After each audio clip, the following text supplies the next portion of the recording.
one of the things that's important about my story is that when I got to a point where I needed help, I had adults to help me.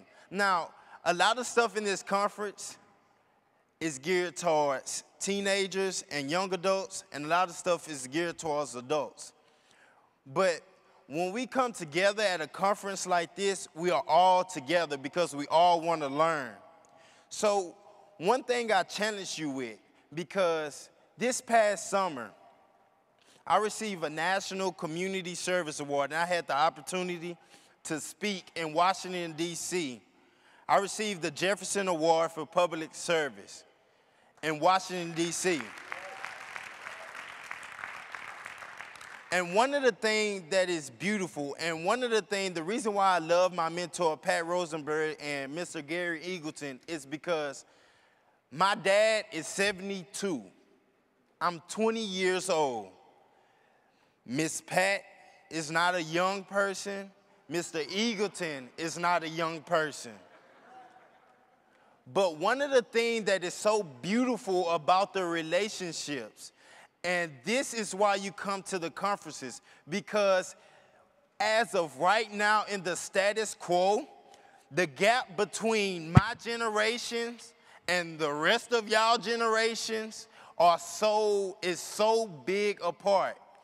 And we need to find a way to bridge this gap, because so many times we get in the mode where we point fingers and say, well, that's what those young people do. They wear skinny jeans all day, and they dance on the stage like inertia, and they do all these things, but you never get the time to build those relationships. And that's what happened. People ask me, how did I get to where I'm at? How did I make this transformation within such short time? I made it because I had people to understand who I was, to get to know Tristan Love, to get to know me, not as a charity case, not as just a regular student, but someone who has potential to do something. So I charge the young people, we have to speak up, because if we don't speak up, then they won't hear us. They won't hear us. And adults, be receptive, because we have so much to say, but we don't have nobody to say it to.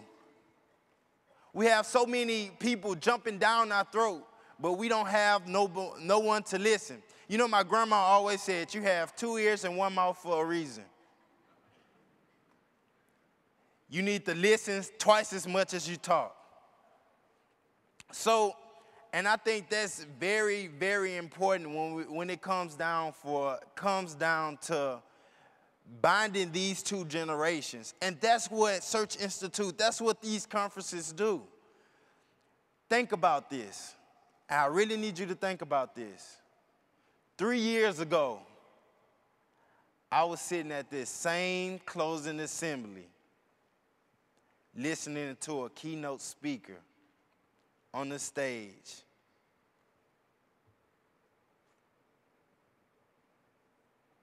Three years ago, I'm 20 years old. I'm a keynote speaker for a national conference. Anything is possible. This Georgia Brown Convention Center is a 10-minute walk from 4th Ward, where I'm from. And I'm here today speaking, telling you about what I did in 4th Ward, right down the street. How powerful is that?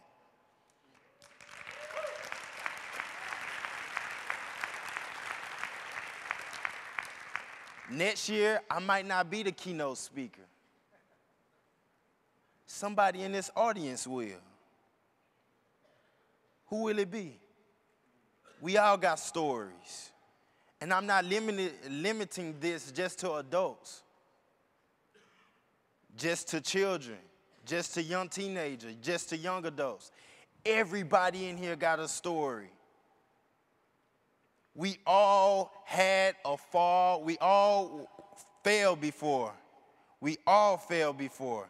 But we got back up and kept it moving. But we need those encouraging words to keep it moving. And next year, it could be one of you telling your story on this stage. 3 years, that's all. That's not a long time. All we have to do is bridge those gaps. Our other keynote speaker is Mr. Henry. I love him. Just saw him today. And I love him to death already. You know why? Because we talked on the phone.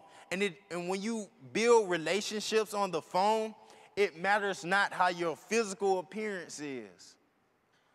Because so many times that physical appearance blindsides us, and that's when that charity case, or that's when that stereotypical syndrome come in. But we built that strong relationship over the phone, and even before I saw him, I love him. Mr. Henry, he's a nice guy. And one of the things we related to, remember I told you I was 12 years old and I sold drugs. I was in a gang. Mr. Henry has worked for the president. But remember I told you, adults, that we all fall sometimes? Mr. Henry, he went to jail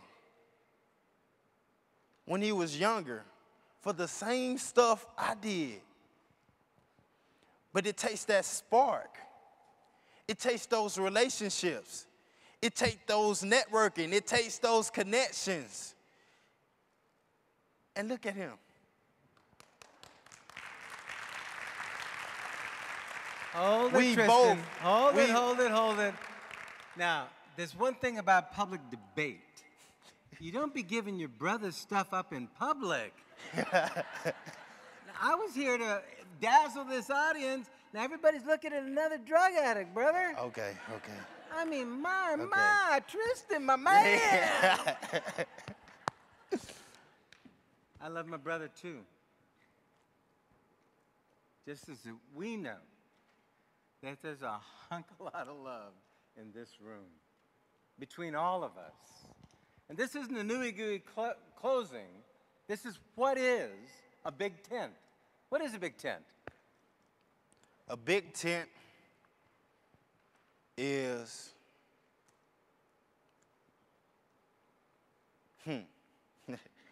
this is funny. Think about this. A big tent. How big is the tent? No, listen. How big is the tent? It's a big tent. Did we say it was 20 meters? Did we say it was 100 yards? We said it was a big tent. No limitations. It's just a big tent. Enough room for all of us. And that's what the big tent is to me. It doesn't matter your generation. It doesn't matter your gender. It doesn't matter your race, your ethnicity, your age. It's enough room for all of us to come together for the purpose of the advancement of the humankind, the advancement of the youth, the advancement of the adults, the advancement of everybody.